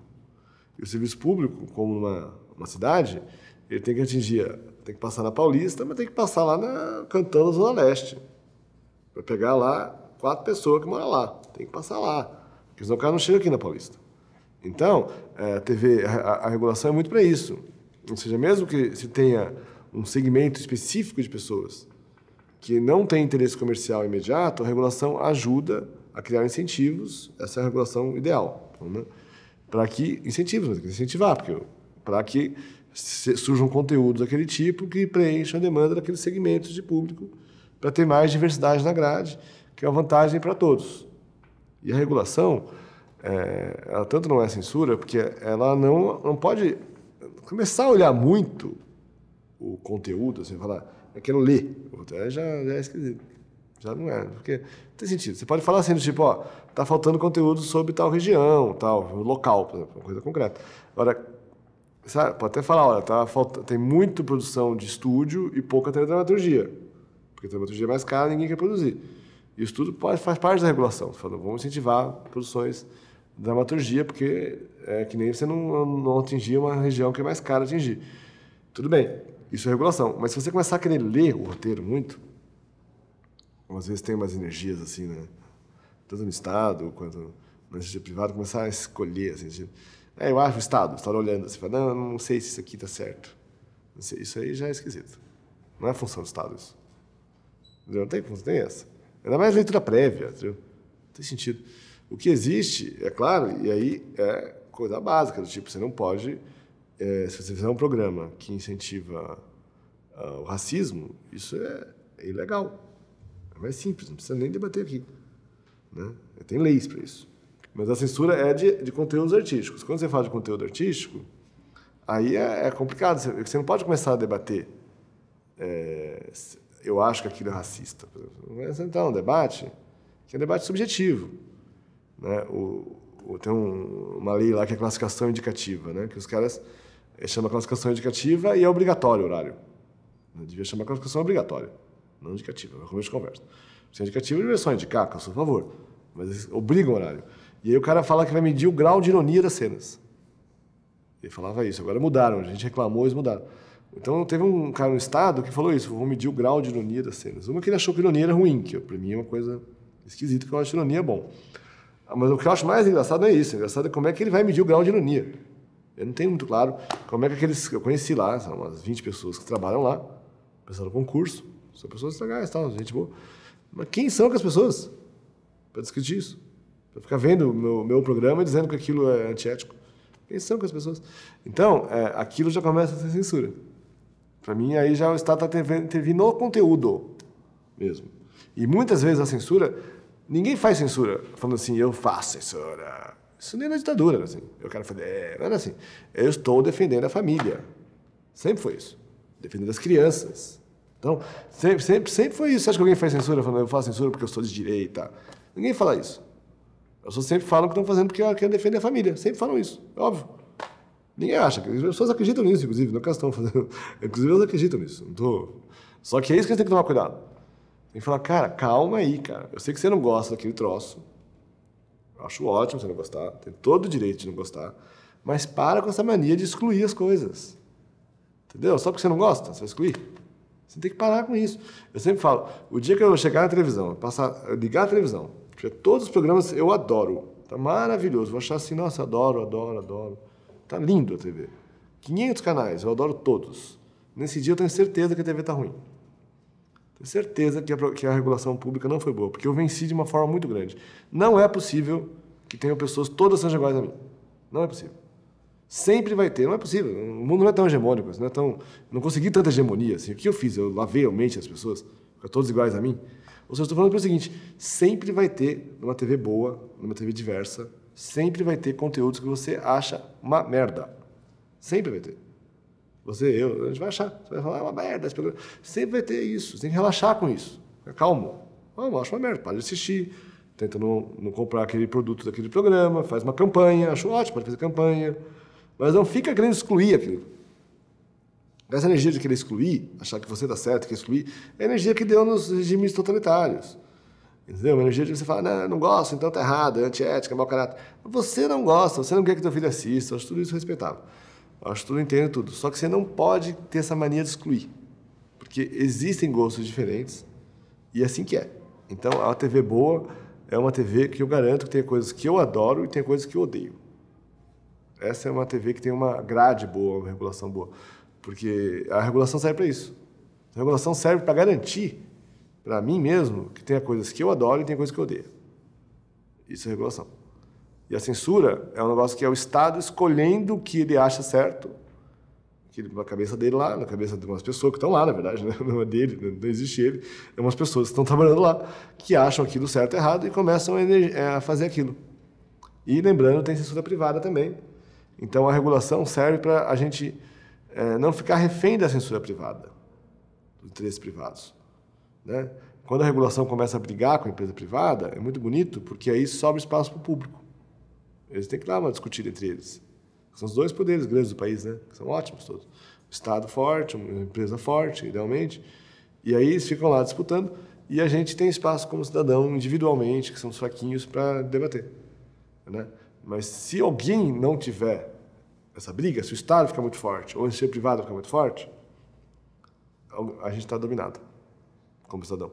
Então, é essa discussão entre eles que gera a brecha para a gente atuar como cidadão.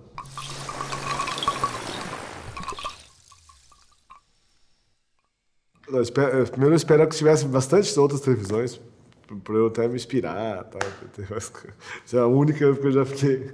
Mas eu acho que a graça da televisão, eu tentaria fazer uma TV que tem um monte de coisa que eu não sei o que é. Eu tentaria isso, buscar coisas que eu não conheço. É tudo que eu tenho curiosidade, que eu acho que eu não entendo.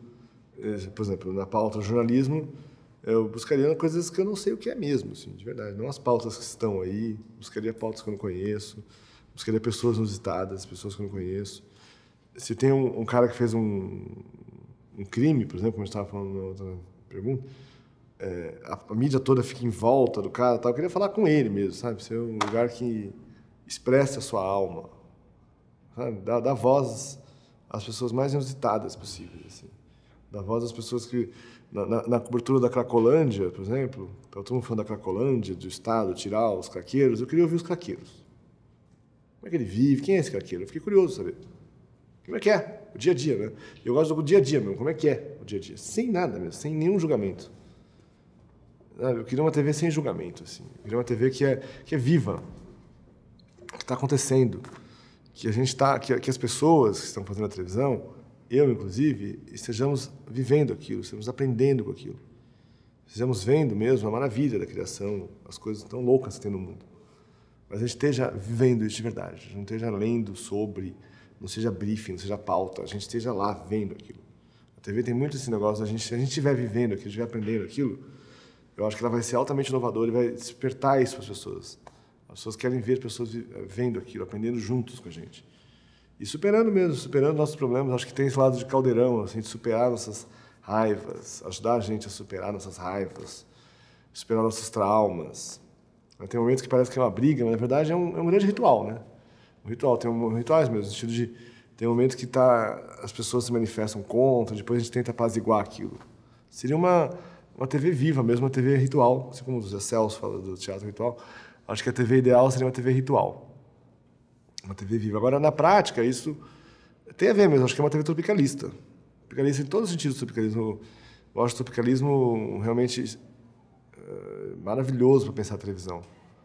O tropicalismo, porque tem essa mistura, né? Mistura mesmo. A grande questão é mistura. E dicotomias, trabalhar com as dicotomias. A estética ser toda dicotômica, a estética ser dicotômica. Ou seja, eu trabalho com tradição e modernidade. O tempo todo com a estética, as duas ao mesmo tempo. Então, eu tenho a música clássica e a música pop.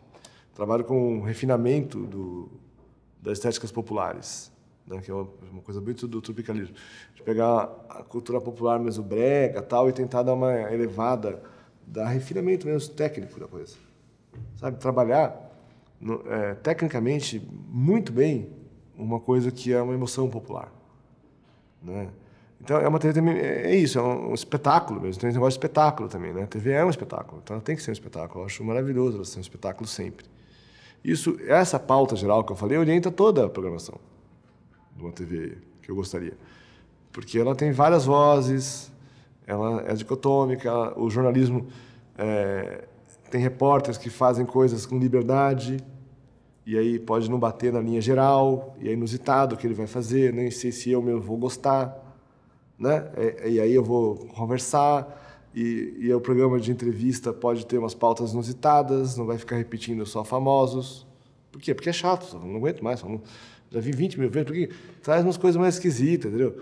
Traz umas coisas novas, né? E a ficção vai ser assim também. Ela vai tentar equacionar esses dilemas.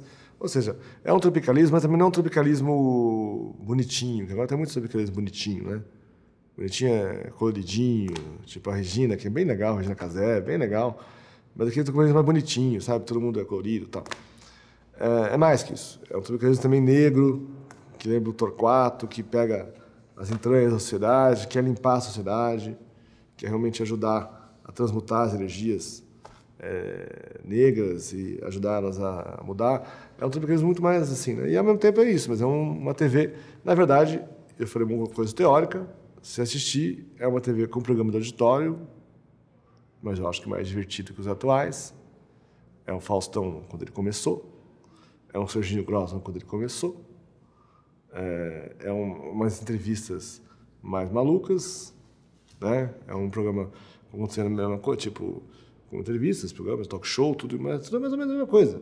Só que tem a questão principal não é isso, é um reality, mas com coisas mais malucas, acontecendo coisas mesmo, como foi, por exemplo, o primeiro caso dos artistas, que foi um dos grandes momentos da TV brasileira, que tinha vitalidade, tinha um reality, e era maravilhoso aquele programa. Então, um reality assim, né, uma TV de mistura, que mistura tudo, são os mesmos formatos da televisão, né, mas com essa vitalidade, essa coragem de tocar nos problemas, de transmutar, e também muito alegre. Acho que a TV tem que ser alegre. Apesar de tudo isso, é alegre. É muito louco, tá? Todos esses problemas que eu falei, tal, e alegre. Essa é uma outra dicotomia do tropicalismo, né? É problema, mas é alegre. Essa transmutação para a alegria, que é circo, né?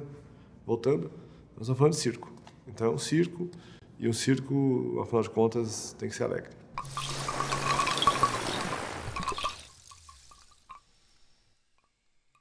Não, em teledramaturgia brasileira surgiu uma geração nova que eu estou achando muito boa, que está renovando a novela, que é um gênero que eu achava já que ia ter dificuldade de renovar.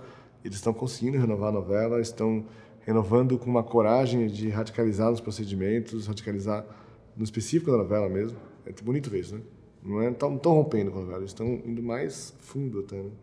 Que tem aí o João Emanuel Carneiro, tem a Thelma Guedes e a Duca Rachid, que fizeram o Cordel, tem a Alicia Manso. Em telenovela, eu estou bastante satisfeito, estou vendo um futuro aí promissor para esse gênero, que é um gênero maravilhoso, e tem um futuro promissor. No Brasil, né? Internacionalmente, no Brasil a gente não tem muito, né? Autor de série dramática, né? A gente tentou fazer algumas vezes, não foram tão boas, né? E as séries internacionais têm coisas maravilhosas, né? Quem acompanha as séries internacionais tem o Mamet, por exemplo, faz muitas séries muito boas, mas o Chase dos Sopranos, né? E é legal porque o Chase, ele se define mesmo como o Balzac, né? O Balzac do século atual. É bonito de ver como a literatura do século XIX está viva, né? As técnicas literárias do século XIX, do Balzac, dos grandes escritores realistas, está viva, e o cara vai lá e faz uma série maravilhosa a partir disso. E é fantástico ver isso, ver ao vivo, assim, né? Tá vivendo isso. É um momento muito bonito da TV. Em termos de ficção, tem muita coisa boa. Eu assisto muito... Agora acabou, né? O programa não estava mais fazendo. Eu assisto muito o Michael Moore, né? Acho que o Michael Moore, os programas de TV dele são melhores até do que os programas...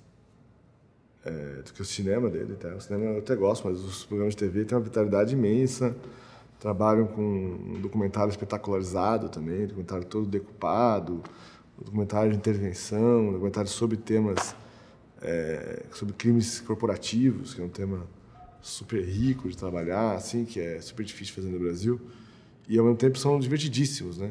São documentários divertidíssimos, que usam todos os recursos de linguagem, de som, interpretação, fantasia. Então, são uma espécie de casos, assim, que são... Eu acho muito ricos os programas, tem muitos programas maravilhosos. Na área de documentário, assim, é a coisa que eu mais gosto. Não é meio documentário, é um programa de meio de talk show, tem entrevistas, é muito interessante ele como autor.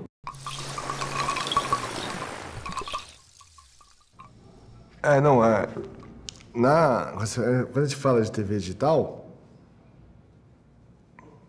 a principal coisa da TV digital e da era digital, na verdade, o digital ele não é uma mídia, ele perpassa todas as mídias se tornam digitais, né? Então, na verdade, ele é muito mais do que uma mídia. Todas as mídias são digitais hoje. E o que acontece? Acontece que todas as mídias se convertem entre si, que é quando surge a convergência. Então, se tem uma convergência, a questão principal das mídias hoje é que você não faz mais conteúdo para uma mídia apenas. Você faz conteúdo para todas as mídias ao mesmo tempo.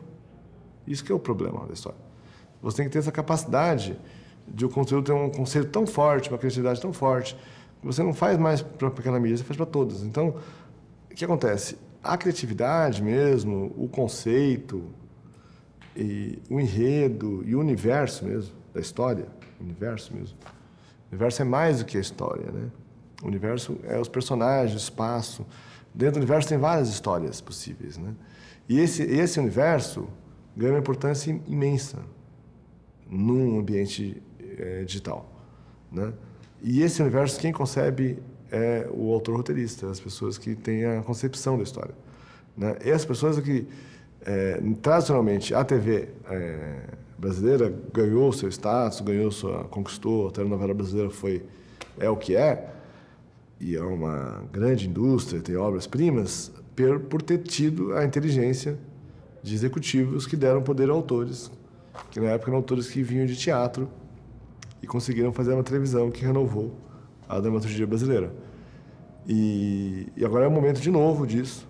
E é claro, com autores que têm essa visão ao mesmo tempo transmediática, uma visão que consiga criar universos que possam atuar em várias mídias, universos que possibilitem jogos, que possibilitem merchan, que possibilitem produtos associados, universos complexos e ao mesmo tempo que concebam isso. Como já está acontecendo, por exemplo, com Lost, vários seriados americanos, filmes americanos.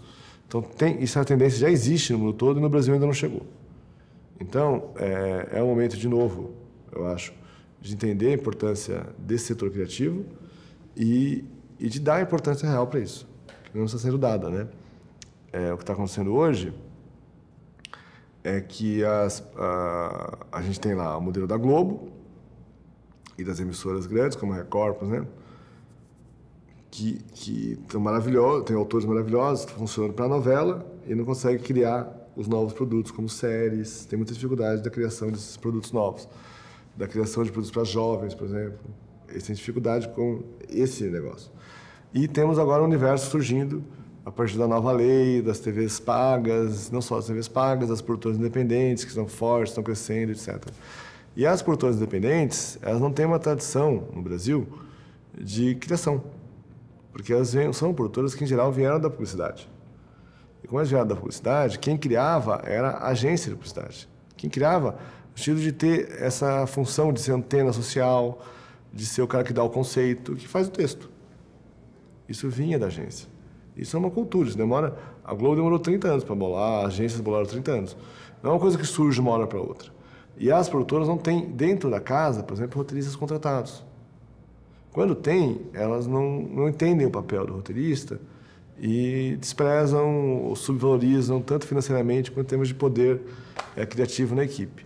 Enquanto que todo mundo sabe que no mundo todo, quem manda numa equipe de uma série ou de uma novela é o roteirista. No mundo todo. É assim que funciona. Né? Então, não é o diretor. Vou falar a verdade, é o roteirista, assim que funciona. Em cinema, quem manda é o diretor. Em TV, quem manda é o roteirista. Todo mundo sabe disso. Isso é um modelo, não é uma coisa de, inventou aqui. Não, é assim que funciona. Por quê? Porque para controlar aquele universo de 20 episódios, 30 episódios, 30 horas de dramaturgia, é um cara pensando aquilo na história mesmo. É aquilo lá. E é aquilo que dá. E não precisa ter uma direção muito maluca, não.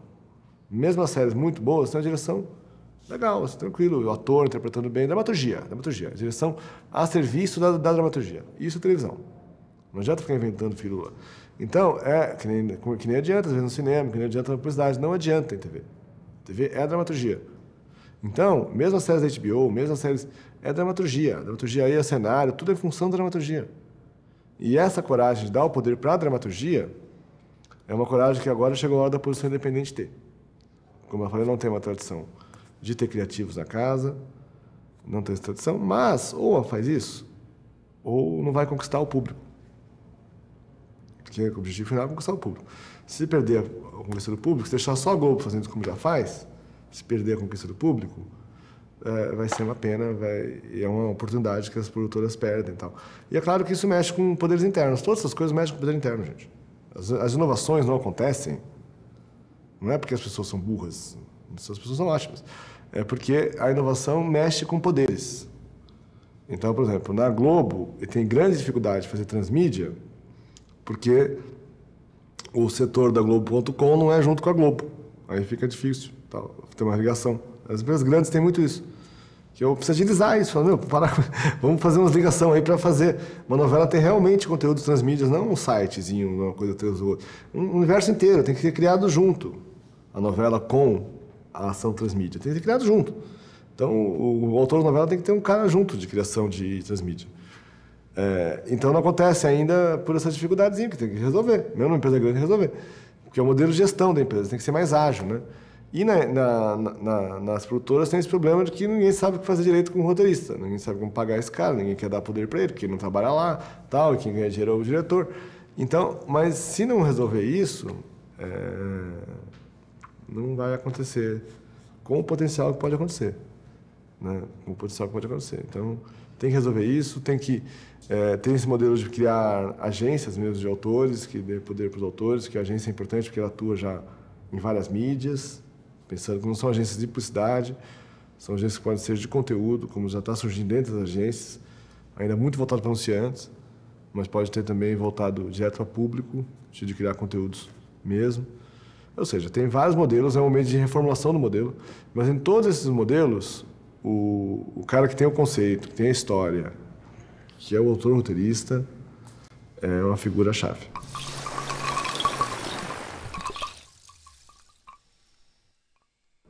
A Nove Minas é uma série que eu criei junto com o Roberto Dávila, com o Carlos Amorim, eu fui o roteirista-chefe, né? A gente fez aí 20 episódios já no total, passando na Fox, e é uma série que foi pelo policial brasileiro, assim, de TV paga, aumentou muito a audiência da Fox, aumentou também 3 edições de audiência, né? Que colocou a Fox entre os top 10, então foi na TV paga brasileira, foi super importante, foi uma das primeiras lançadas, lançou já uns 3, 4 anos atrás, dessa leva foi uma das primeiras, e foi um super sucesso aqui no Brasil, na TV paga, e também foi exibido em 70 países, né?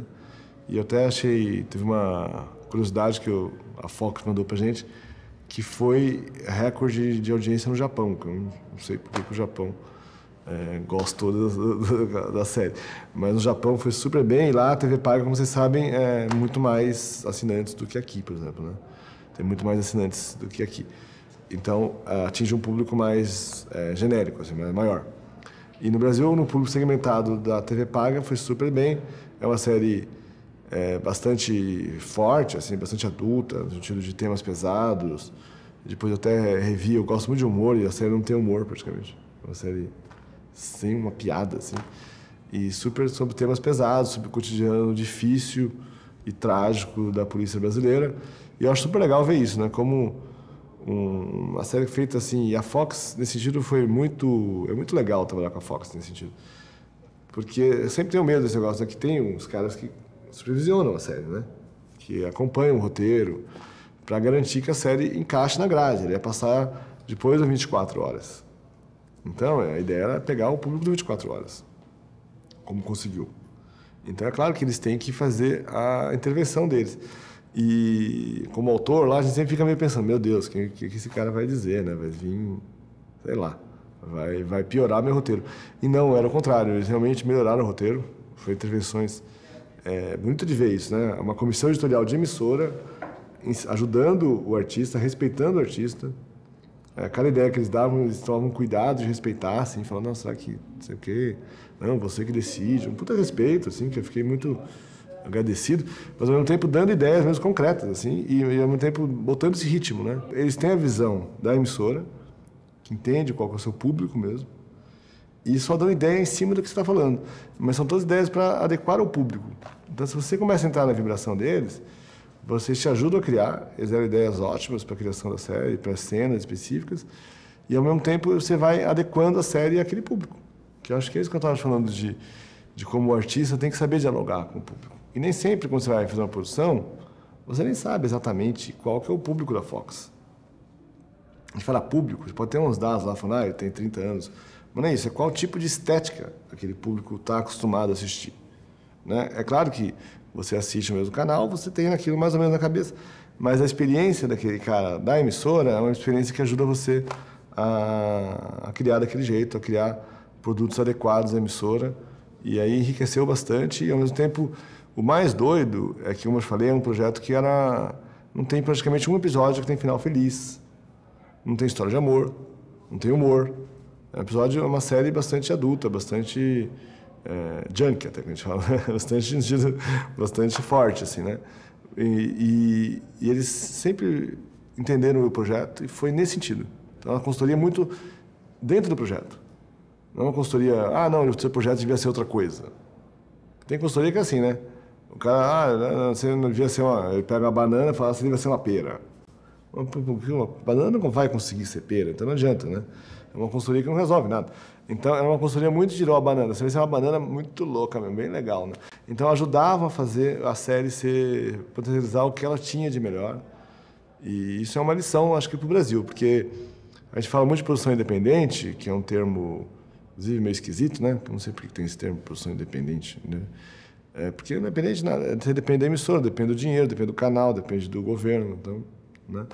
E, às vezes, essa palavra independente dá essa ideia de que o independente não tem relação com a emissora. Independente, não existe isso. Não existe. A produção independente, ela está a serviço. O termo certo é terceirizada, né? Ninguém nem fala produção independente de pneus, por exemplo. Ninguém fala isso. Porque não tem sentido. Eu fiz um pneu aqui em casa, não, você faz um pneu para o carro do cara. E produção de televisão é igual. E você faz um produto para a grade do canal. É assim que funciona. Tem que encaixar na grade. E isso não é uma questão só comercial. É uma questão pública. Quem ganhou a concessão, você quer contestar a concessão, vai em outro lugar. Mas quem tem a concessão é o canal. Ele tem a obrigação de prestar um serviço ao público que ele está servindo. Ele tem essa obrigação. Eu não tenho, eu sou produtor independente. Então, se é uma coisa pública, eu tenho que fazer uma produção que encaixe para aquele público. Entendeu? E não tem essa relação, essa tecnologia mesmo, né? De fazer o meio-campo entre a emissora e a produção independente. Sem essa tecnologia, as emissoras não sabem trabalhar direito com a produção independente. Então fica assim, ou não quer contratar, ou quando contrata a produção independente faz uma coisa que não encaixa na grade, não é questão de ser ruim. É questão de não encaixa na grade, naquele horário, das preocupações que a televisão tem naquele momento, preocupações de público. E é assim que funciona. Tem que aceitar isso. É assim que funciona. E é bom isso. Não é ruim. É bom. Então, essa tecnologia que a Fox mostrou pra gente, é uma tecnologia, mostrou e a gente aplicou ela num projeto do governo que chama FIC TV, que é um projeto de fazer isso, mesmo de fazer séries para TV pública, que a gente criou essa comissão editorial, que os americanos chamam, né? Que é a supervisão artística, as pessoas que ajudam os produtores a melhorar o seu produto para se adequar ao canal, às necessidades do canal, etc. E isso pode ser, mais do que uma supervisão não criativa, pode ser uma supervisão criativa. E deve ser uma supervisão que ajuda a criação e ajuda a conquista do público, que, afinal de contas, é o nosso objetivo.